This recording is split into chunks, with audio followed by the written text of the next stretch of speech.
host Jim Grant, Kadima, Oklahoma Squash, the biggest outlaw of all, Chad Scott, and guess who else? Oklahoma's own Shasta.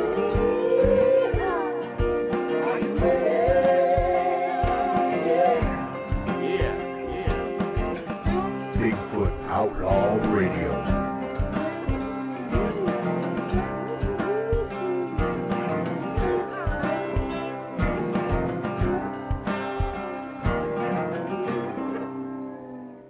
Hello, everybody. Welcome to the show. I'm Chad Scott. Everybody knows me as Ghost. I'm kind of taking the reins on this one tonight. Bear couldn't be with us. I was told just a little while ago he was at Talladega, which is a relief because when he told me he was going to be watching 43 guys burn through 4 rubbers each, I was kind of worried.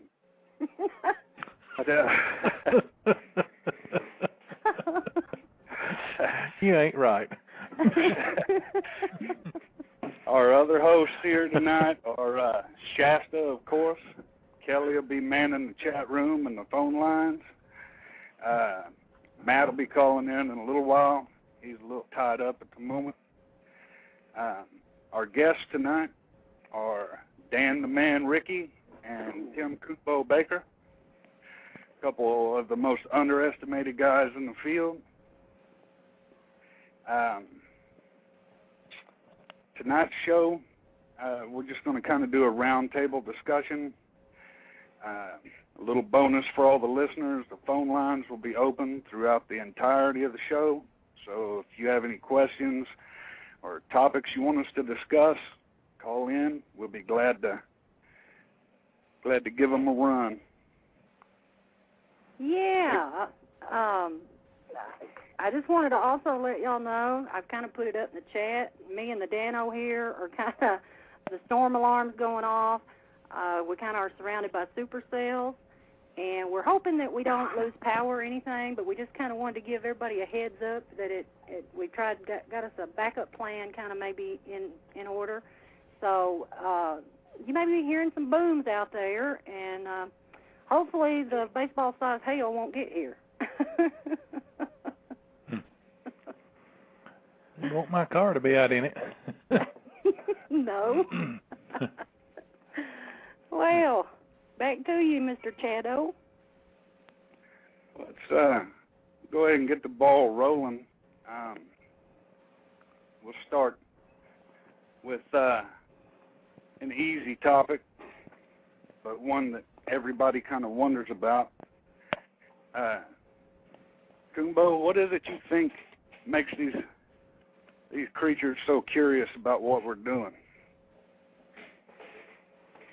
Oh, I think they're so close to us that, and they're highly intelligent, and they've lived around humans for, thousands of years. They just want to know, like I said, they just want to know what's going on.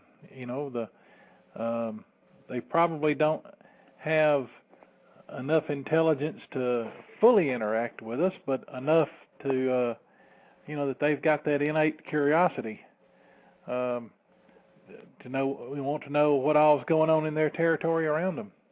And I imagine, as stupid of things as we do all the time, we're probably about the most interesting things in their territory. They probably wonder, why in the world we do some of the stupid things we do. And plus they see us, they're the ultimate survivor and are survivalist, so they probably recognize that they probably learned pretty early on that the humans in human habitations, can create a good source of food. And they probably also know that we have a great effect on the environment around us wherever we settle. Bad and good for them, probably. So, and also them being the ultimate survivalist, they pretty much got to pay attention to us, to know how to survive around us, to keep us from discovering them, from to in their mind to keep themselves out of danger, I would say. That's a good point. That's a good point. I think a good part of it is like the old saying, you keep your friends close and your enemies closer. Mm-hmm. The best way to know how to avoid us is to come and see what we're all about. Know the best ways to stay away. And I wonder sometimes if part of it might be they've watched as we continually progress, not just as a civilization, but as people in general. They've seen our world change multiple times, and I'm sure that brings out a certain amount of curiosity within them. Well, doesn't it make sense, guys, that when we go out to their area, we go out where they live, and, I know if somebody's sneaking around out here in my yard, I'm kind of looking and jeeping and creeping myself to see who it is. I notice just kind of the things I'll look at, because late at night I'm up, late, and I'll take the dogs out, and just like last night, this truck going by real slow, and you modify your behavior. You're looking at, okay, what are they out there doing? Why are they doing that? I don't think they're any different in that regard when we go out into their home. Exactly. They're going to be curious about why we're there, what are we doing, what's our intent. They're reading our body language. I do the same thing. They sure know. Go ahead, Tim. I was just going to say they sure know if we are armed or not, or they understand that things that we carry in our hands can cause them problems, and I think that's one reason why it's so ungodly difficult to get any kind of a decent photo of them, as well as the technical aspect of the focusing system of cameras, but and then if you're carrying some kind of a weapon or something in their hand, I think they recognize, they know what they are, and they know that I think that they're intelligent enough that they pass down information, and they know that in the past that objects of that type have caused problems, and to or injuries or such as that to themselves, friends, relatives, ancestors, and such. Okay. Go ahead. I think I have lost connection, folks. You're still there? Yeah, but I'm on the radio. I've only shown one caller on the board. Oh. Yeah. Anyway, go right on. We'll keep on doing the show. Okay, we have a caller. Good. Take it, Kel. Caller 651, you're on the air. Oh, hey everybody, it's just the elusive one, just calling in to listen. Oh, okay, hon. Okay. Thank you. We'll put you on mute. The curiosity isn't just limited to them when you think about other primates. It's obvious with especially the great apes that they're all curious. It's just bred into them. They want to know about everything. Kumbo, the point he was making about knowing what we have, in our hands and things, I think most would agree that they are as intelligent as our dogs. And I do know this happened today with Dan. Anything he'll pick up in his hand, especially my one dog, they take that as aggression, and they act accordingly. They get aggressive. So you pick up or you aim something at them, I think they may take that as aggression or a threat in the least. Yeah. Well, I think you read the body language. Yeah. Cryptic Squatch has a question in the room that I do see. He said he has a question for me. He says, do you have any idea how they seem to be able to tell if you have a concealed weapon? I believe one way that they know is they see you when you conceal it. I've watched a lot of people get out of their trucks and their vehicles in the field, and they get out and they stick, they stick a pistol in their belt or in a holster or something like that. And I believe that they're watching us a lot closer and a lot sooner than what we realize. So I think that's one of the reasons how they're able to tell if we have a concealed weapon. I think also they probably have a very highly developed sense of smell compared to us, and probably can scent the weapon just like a dog can. They probably know what gun oil smells like. They probably know what ammunition smells like. They probably know what burnt gunpowder smells like. They probably have they can probably smell it. And it may be that, that some people that, a lot of people that carry a concealed weapon don't realize it, but they telegraph the fact that that they've got one. They'll pat their side to see that the thing's in place. They'll stick their hand in their pocket or something and make sure that they can get to it. They do things that they don't really realize that telegraphs the fact that they've got a concealed weapon. Things that somebody trained, would pick up on. Well, their entire attitude changes. There's a complete shift in attitude between when you get out of the truck and you don't have it on, and once it goes in that holster, your demeanor changes completely. Exactly. Yeah, you do something that telegraphs the fact that you've got a weapon on you. Well, it goes back too with the show you were on before, Chad, about how to increase your chances of having an encounter.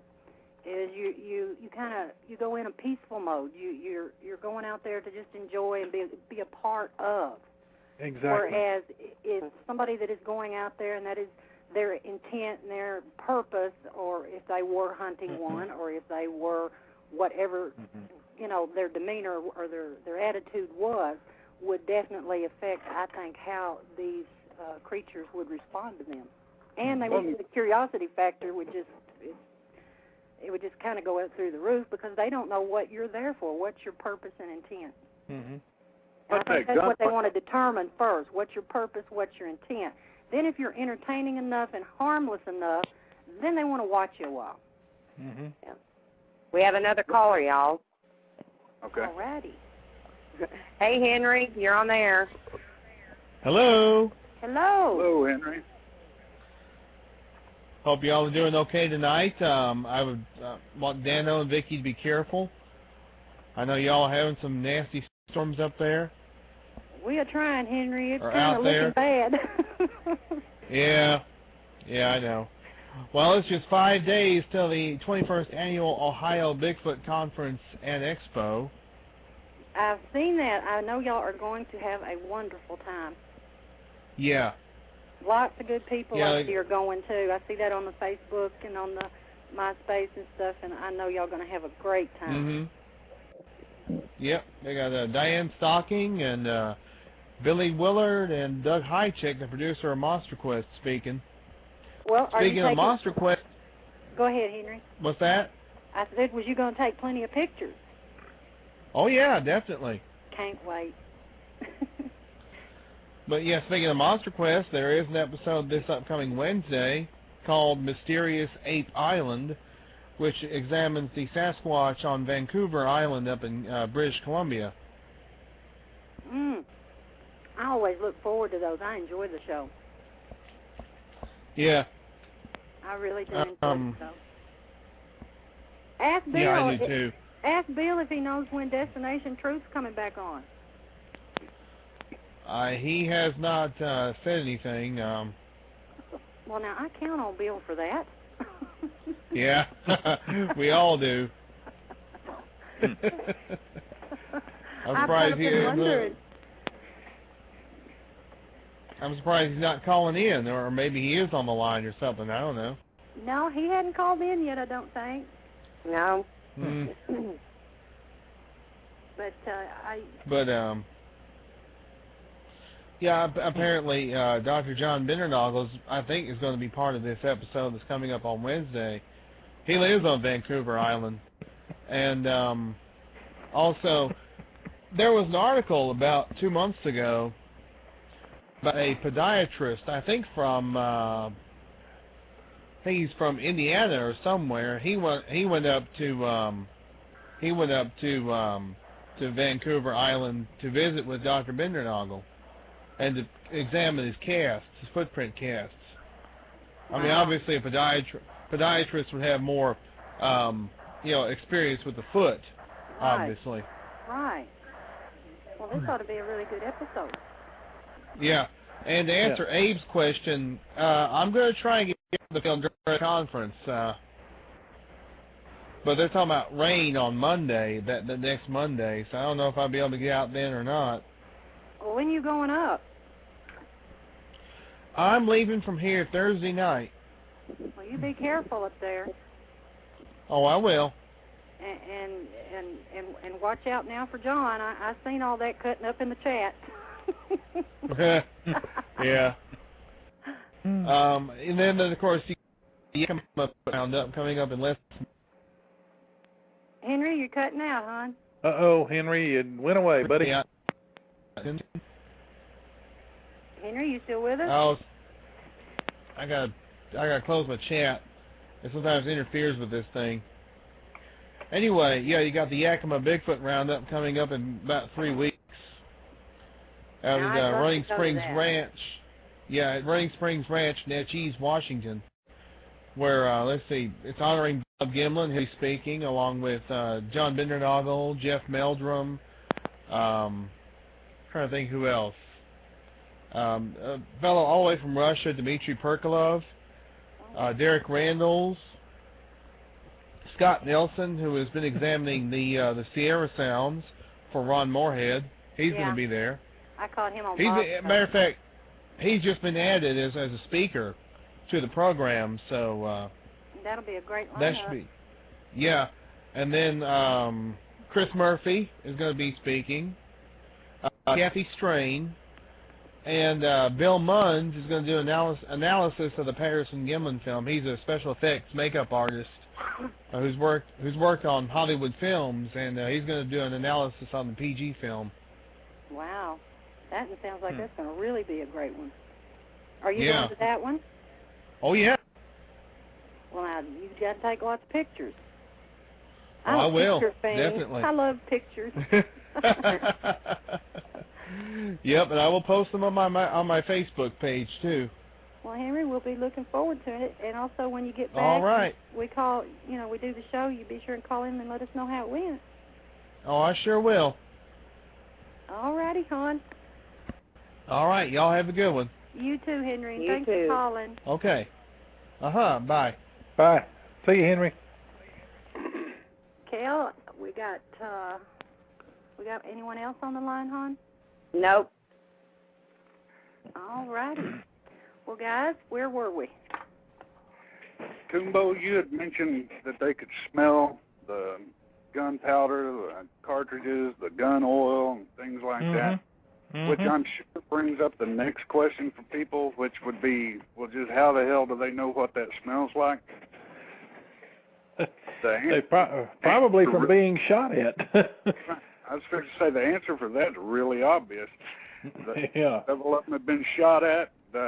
How many times have they experienced somebody gunning down or hunting animals in their territory? Yeah, I mean, think of the number of reports of people deer hunting and shooting a deer or something like that, and get out there and a booger's gets their deer and drags it off. They know, like you said, Chad, they know exactly what a deer rifle is and what it can do. And as a matter of fact, there are a lot of reported cases of coyotes, bears, and wolves coming to the sound of gunshots in different parts, different parts of the country. They get used to they get used to hunters out there, and they hear a shot, and they say, "Oh, easy meal." So they take off out there, and they'll beat the hunter to his kill. Yeah, well, we've been hearing some reports of that down in Texas about them stealing the people's deer kills. Right. Mm-hmm. Yeah. And yeah, I heard that down in Mississippi as well, and Alabama. Yeah. Another point we touched on that I wanted to elaborate on a little bit was we talked about how they see the things in your hand and recognize them as a threat, don't want anything to do with them. That was experienced even by Diane Fossey and Jane Goodall when they were researching gorillas and chimpanzees. They couldn't get any closer to them than a certain point. If they had cameras with them or even binoculars, they wouldn't let them in close. Right. Another caller. Go ahead. Okay. It you know, they had to personally win the trust of that group before they could bring cameras or recorders or anything else in. Right. That would make sense to me. Bill, you're on there. How y'all doing? Hello, Well, Bill, we're doing pretty good, hoping not to get blown away on this end. Yeah, but this weekend I got a new documentary called Southern Fried Bigfoot. We saw that. It's an awesome documentary. I mean, that documentary was so wonderful.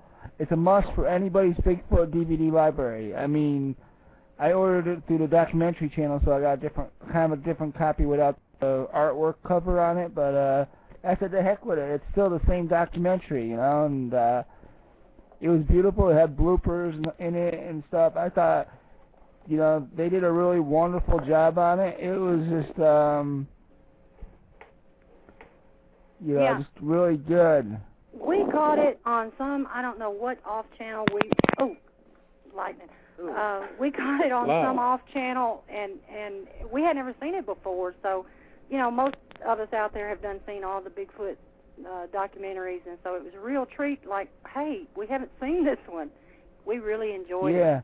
Really enjoyed it. But so any new sightings, footprints, experiences, or strange screams in any of the areas this weekend, or etc.? Yeah, I had a strange scream out of my wife when the dog stepped on her foot. Not that kind of shit.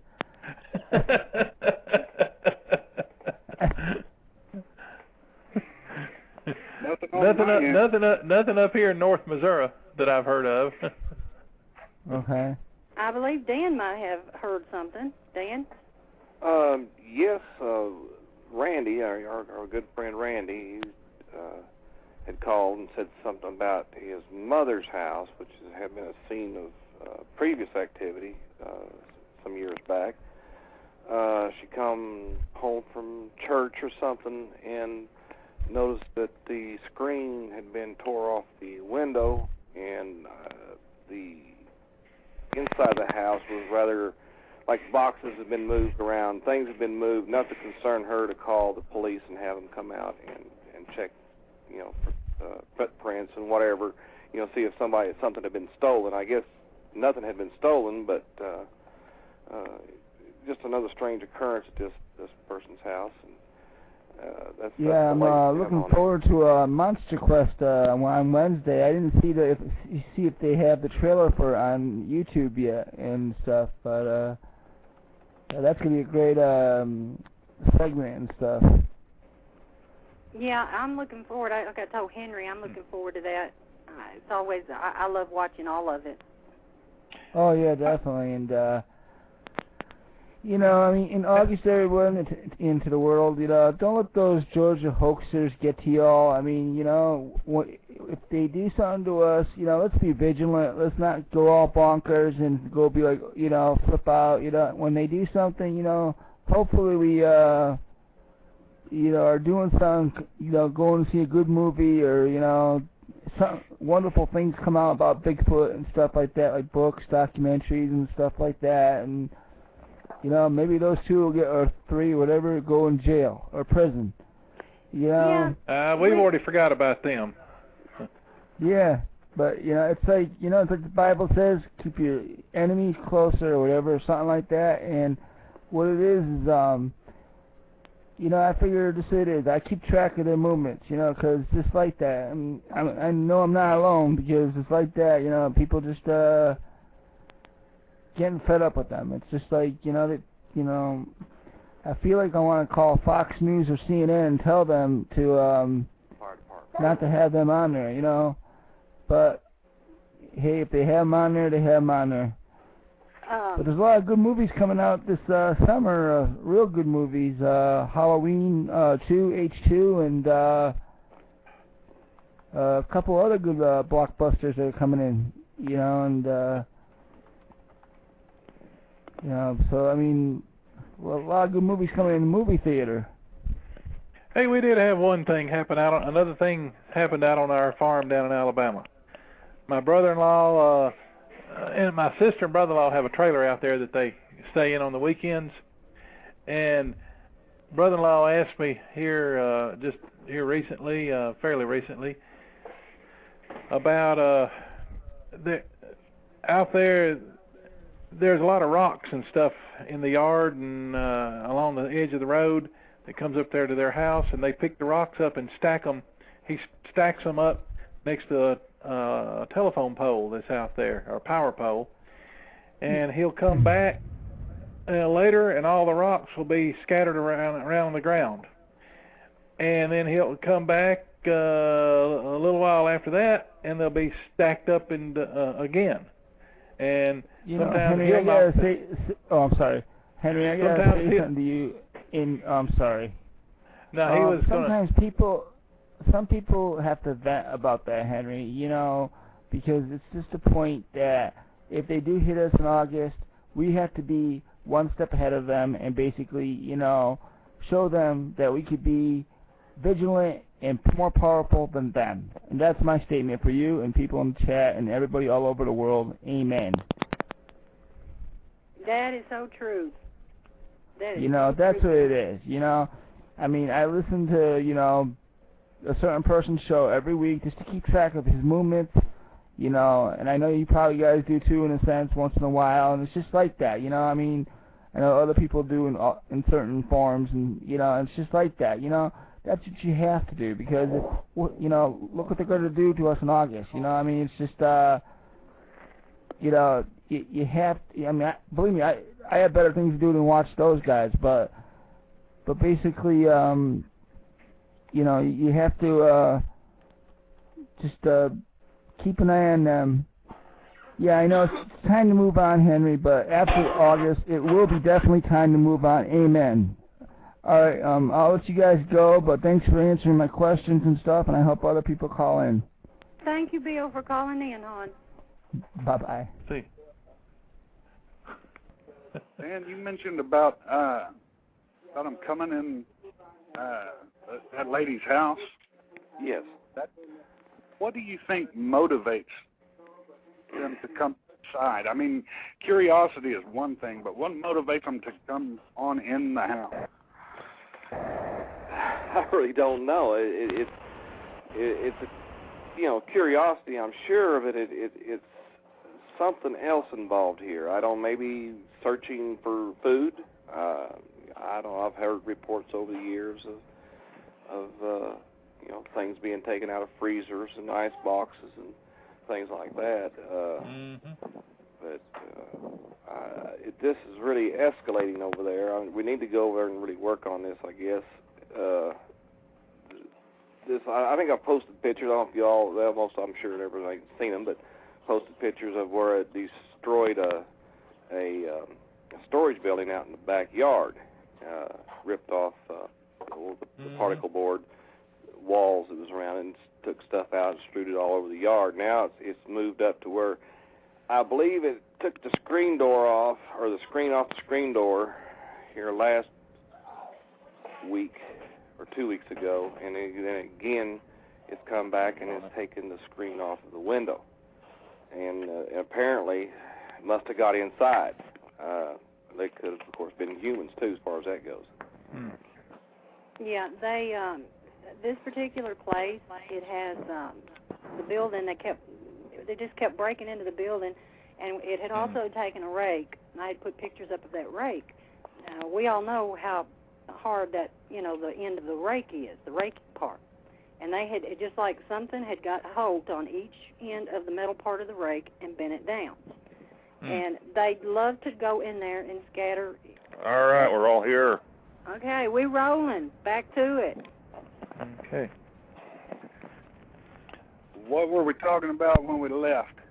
We were talking about that building over at our friend Randy's relative's house, and why they could possibly be, interested in doing, breaking in, doing things like that. And I think I was telling about the rake. I got that far. And they were the old junk that was in there, they were just fascinated with that, is what they had told us it seemed like.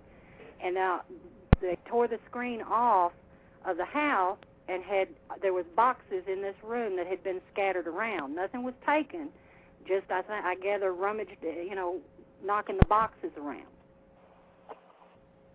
Just left the whole place in a mess. Yeah.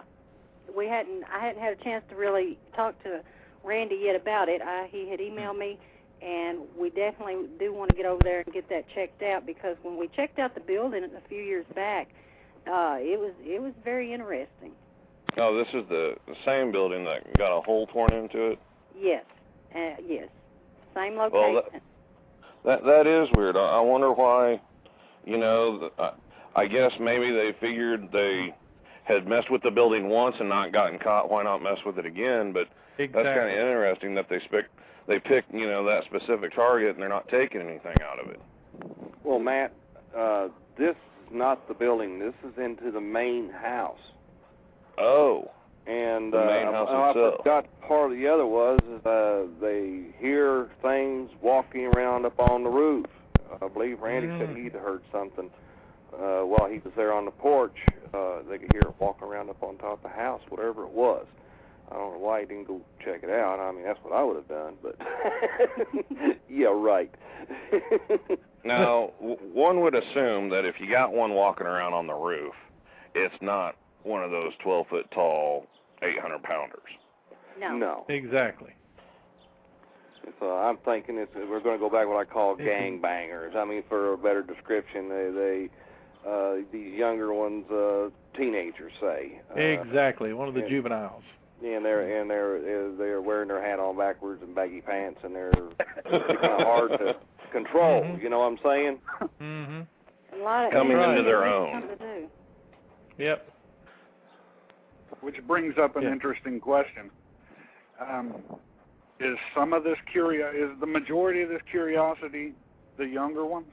The curiosity that everybody experiences, them coming in, messing with stuff, not just at the houses, but with you when you're camping, whatever. Is the majority of it juveniles, or is it pretty widespread throughout their entire community? I'd say a lot of it is the juveniles. I've always, especially if it's an ongoing thing where somebody lives in an area, or you've made contact with a group in an area.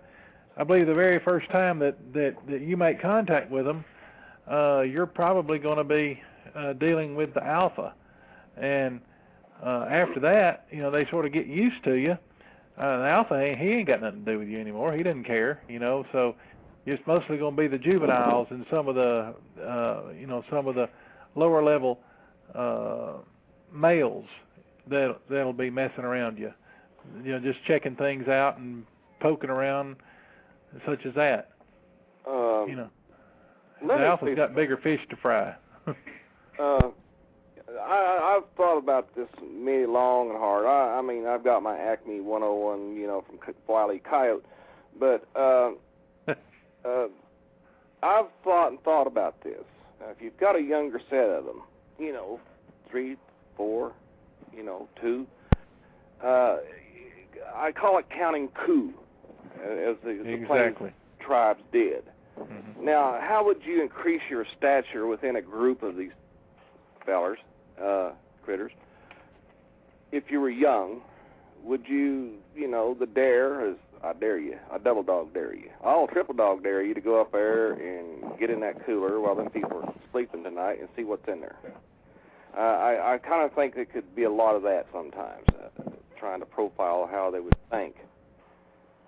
Y'all may have more about, know more about that than I do, but I kind of wonder if that ain't a lot of the case sometimes. I would tend to agree with that, just the whole, youthful gang mentality, if nothing else but entertainment purposes, just to see how far they can, push without getting caught.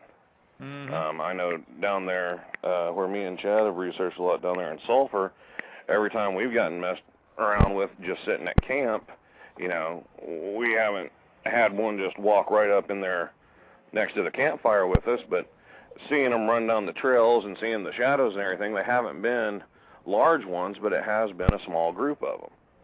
And I'd also tend to believe that the females and the much younger ones that would be susceptible to predation would kind of stay as far away from humans as they could.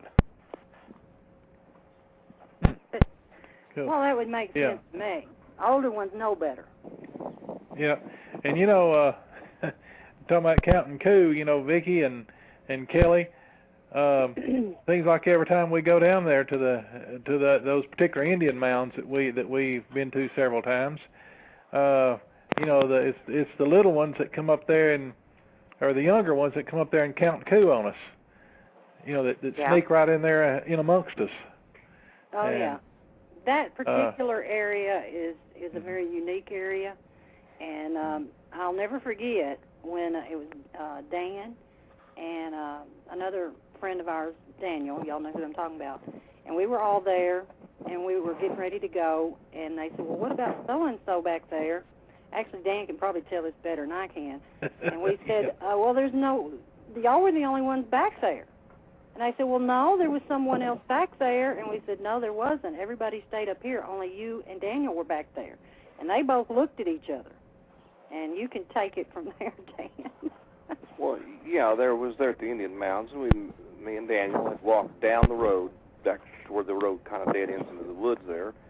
And I distinctly remember somebody behind us, he was taller than me because I'm only 5'9", but he was quite a bit taller than me. And I just couldn't, I didn't give it a thought. And we kept walking.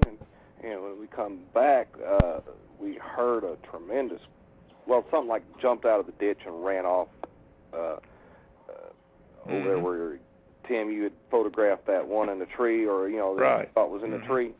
And we got back to there, and it was wondering about who was with us, and me and him was the only one back there. And I don't know if one had come up and walked right behind us as we was walking down that road, or what happened. But I distinctly turned around and glanced back there. Of course, it was pitch dark, and I could see him standing there, and I just didn't give any thought to it and went on. But, I would tend to agree that the majority of the counting coup is the young ones just fooling around. But I also think that it, at times, sends a very clear message. It tells you, look what I can do to you at any time. Think about what I could do if I really wanted to. Exactly. And psychologically, that would also help them with their own nervousness around us. Proving to themselves, that humans, although there's something to be wary of, are something that I could take control of at any point in time I wanted. And then there was that happened to you, Matt, down there in Sulphur. That night down there at Squatch Rock. Yeah. Whenever me and Chad went down there, it was right around dusk, and we got out Chad's truck, and as soon as we shut the doors, the woods come alive with primate sounds and hollers and everything else, and there's a creek that runs down there, and we're going down towards this open area that has a rock formation that we call Squatch Rock, and before we got down in the open area going along the trail, you could hear something running away from us going across the creek, splashing in the creek on 2 legs. Well, we get down there and we start looking around. We're following the trails and everything, and we start getting whistled at. Just single-tone whistles. Well, Chad goes one direction. I split off the trail and go a different direction. I'm hearing this whistling, and there's a good section of brush, but it's pretty clear visibility, and then there's a tree line about 30 yards away. And whatever's whistling at me is behind these trees at that tree line. And I'm thinking, okay, I'll just keep on walking down this trail acting like I'm minding my own business, and I'll get a view of this thing, whatever it is. It's not up in the tree. I can tell, you know, it's right around head height or whatever. And I'd get up, you know, even with one tree, and I'd hear the whistle coming from the tree on down the trail. So I just kept on walking, and I'm following this whistling sound, trying to catch up with it. And eventually I got to a point where I decided, you know, this thing is just leading me farther and farther away from Chad and farther down this trail, and it's getting darker and darker, and I don't want to get caught in a situation I don't like, so I'm going to go ahead and just give up on this goose chase and turn around and go back. Well, by this time, Chad had circled back around and gone back down on the opposite side of the creek where the Squatch Rock is. So I'm coming up to meet with him, and I'm walking down the trail, and off to my left, about not even 3 or 4 feet off the trail, there's this tree laying down there, a log. A dead tree had fallen there, and it's running parallel with the trail itself. And on the opposite side of the log is this big mound of what looks to me like dead grass or dead straw or something, and it's just this huge pile up against the backside of this log. Well, I saw it, and I thought to myself, you know, well, what if that thing's laid up against a log like that or something? You know, you could walk right by one and not even see the thing. I mean, it'd be right there by you, and you wouldn't even know. Mm-hmm. Well, that was it to me, just a thought. So I go back over there, meet up with Chad and everything, and me and him come walking back down the trail, and it's probably 5 minutes later. Well, we come up on that log, and I look over at it, and that mound of grass is gone. And it's just, nothing's there on the opposite side of that log. I mean, it's just a big empty space.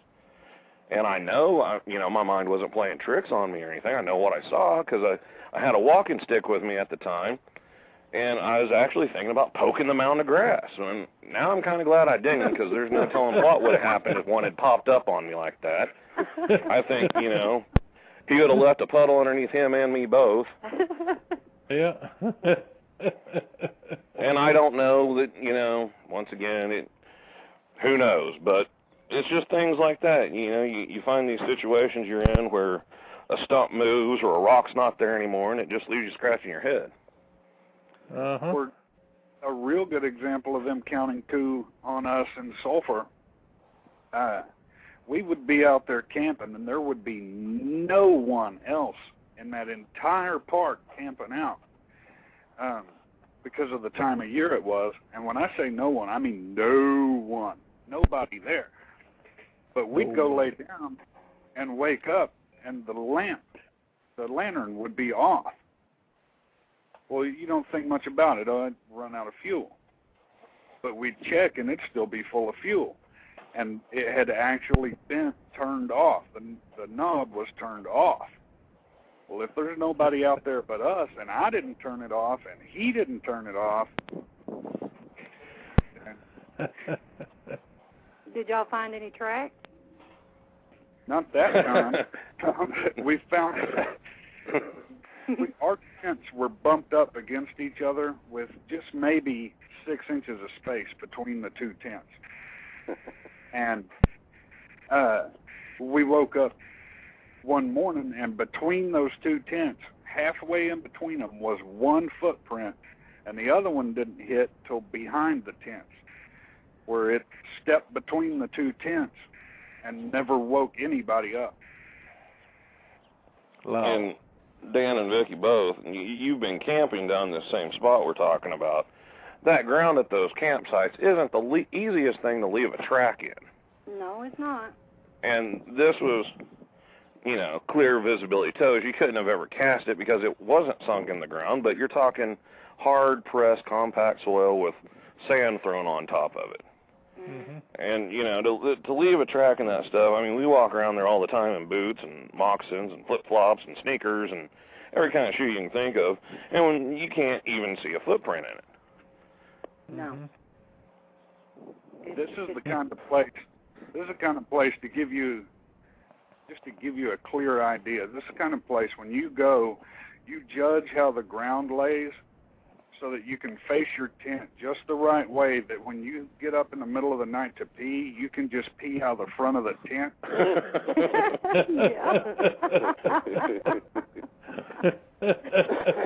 It is a wonderful place to go, or it used to be. Yeah, they're tearing it up.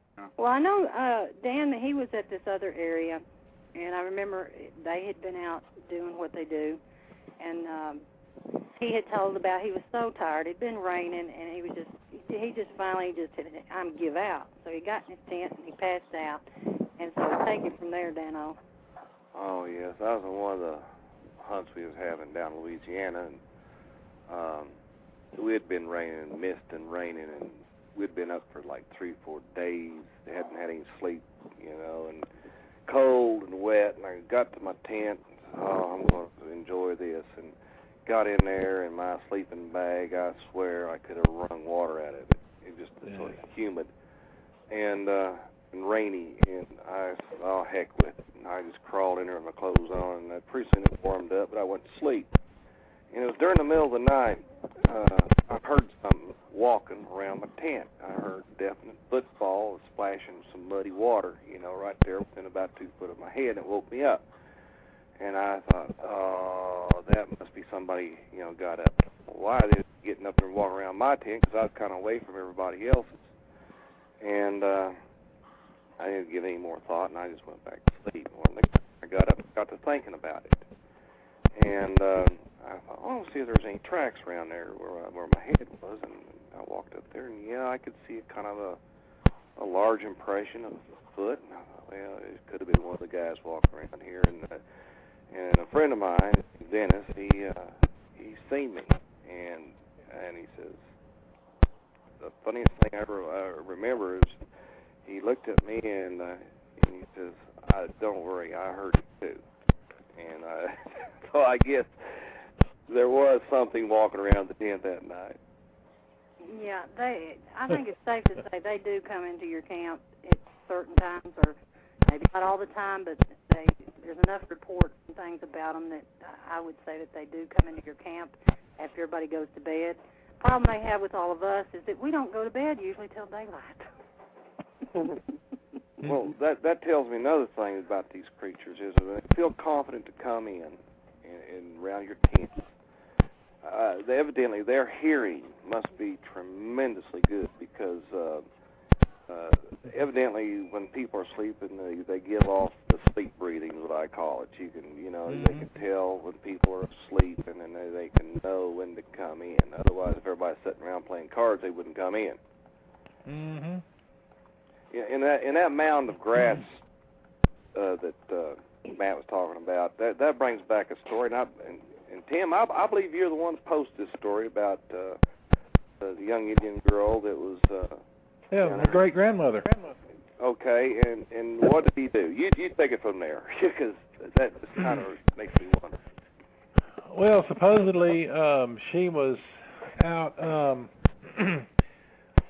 looking for berries or picking berries or something like that, and this was up in the mountains of western North Carolina, near a little place called Seven Devils. Interesting name in itself, but anyway, she supposedly was picking berries, and then heard up on the top of the ridge, up on the ridge west of her, heard some shooting and some guys yelling, and then she heard somebody come running down through the woods, coming down the side of the hill towards her, and she.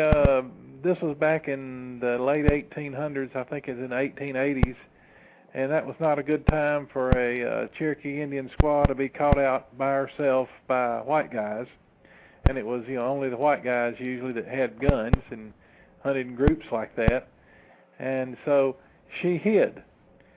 and she expected to see somebody come, busting out of the woods down there, and but what came out, she said, was a Nununui, which is the one of the Cherokee names for Bigfoot, and she said that it was walking hunched over, and that there was a creek near right there, and it said it went over to the edge of the creek and it laid down, and this was a place where there was a bunch of debris washed up on the creek bank there where the water had been up.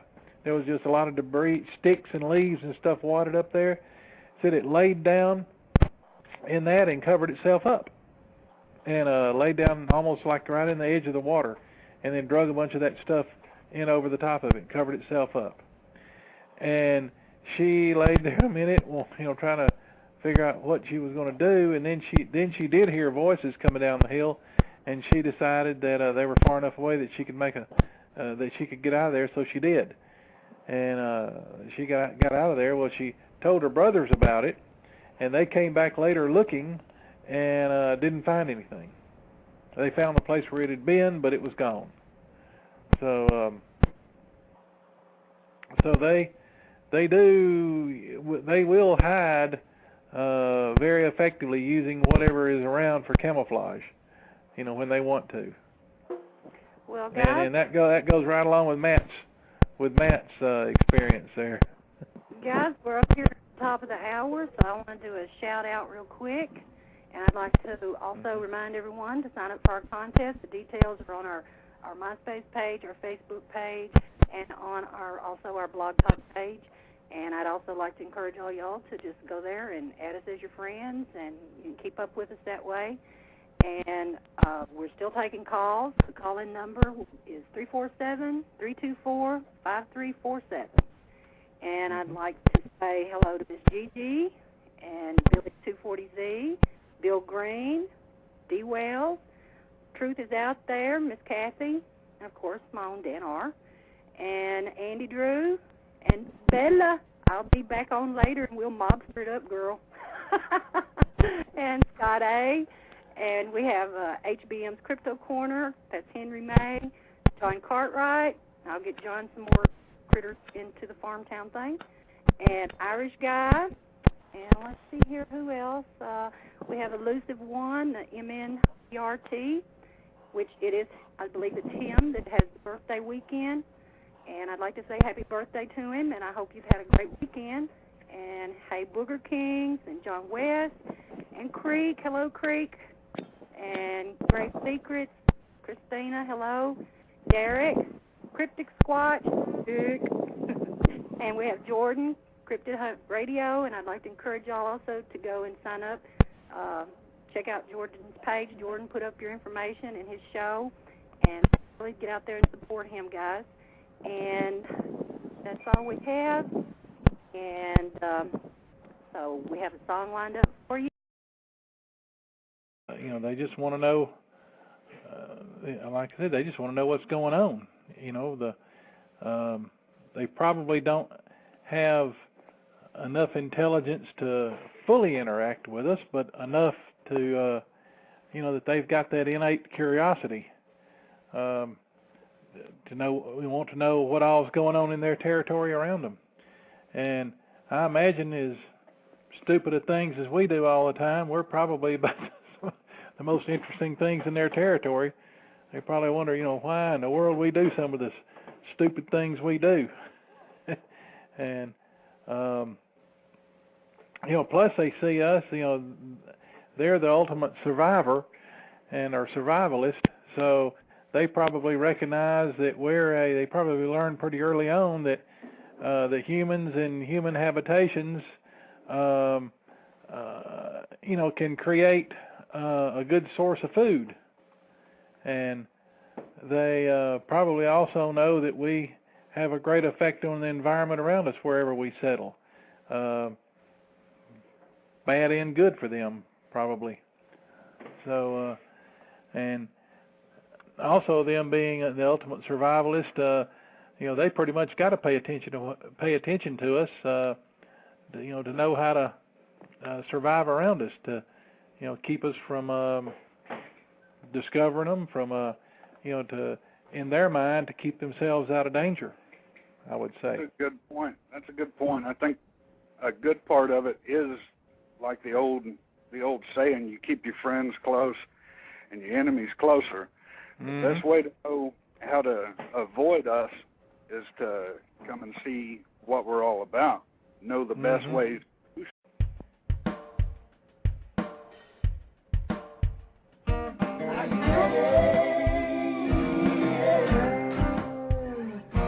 BigFoot Outlaw Radio with your host Jim Grant,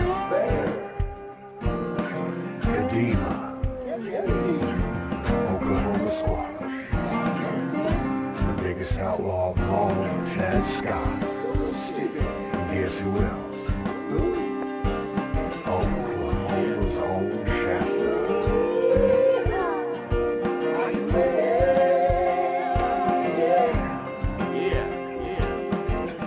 BigFoot Outlaw Radio.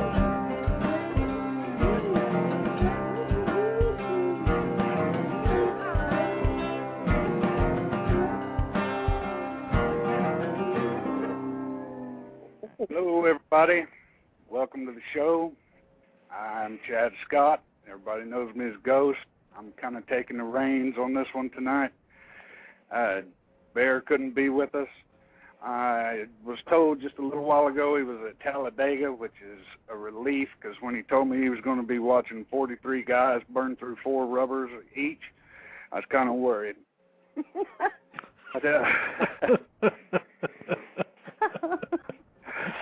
You ain't right. Our other hosts here tonight are Shasta, of course. Kelly will be manning the chat room and the phone lines. Matt will be calling in a little while. He's a little tied up at the moment. Our guests tonight are Dan the Man Ricky and Tim Kubo Baker. A couple of the most underestimated guys stay away. And I wonder sometimes if part of it might be they've watched as we continually progress,